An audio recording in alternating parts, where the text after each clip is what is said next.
যেই পাখিগুলো ডানা মেলে বেড়ায় আবার ডানা ঝাপটায়, পাখির দিকে যদি কেউ নজর করে তাকায়, পাখি নিয়ে যদি গবেষণা করে, ও আর জীবনে নাস্তিক থাকতে পারে?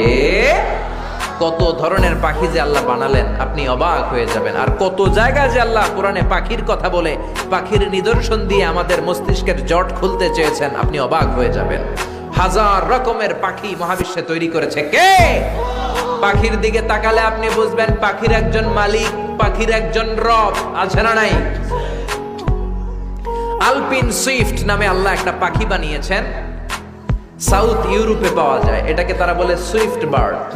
এই পাখিটা একবার যখন শূন্যে উড়াল দিতে শুরু করে, টানা 8 মাস উড়ন্ত অবস্থায় শূন্যে থাকে। আবার জমিনে নেমে আসলে কাজ সেরে আবার উড়াল দিলে আবার 8 মাস। হামিং বার্ড নামে একটা পাখি আছে নর্থ আমেরিকাতে, নাম শুনে থাকবেন। পৃথিবীর সবচেয়ে ছোট্ট পাখি। এটার প্রাপ্ত বয়স যখন হয় মাত্র 3 ইঞ্চি এটার সাইজ হয়। এই পাখিটা পৃথিবীর সব পাখি সামনের দিকে উড়ে, এই পাখি সামনে যেমনি উড়ে অ্যাট দ্য সেম টাইম পিছনের দিকে উঠতে পারে। এই পাখিটা তার প্রতি সেকেন্ডে ডানা ঝাপটায় 80 বার।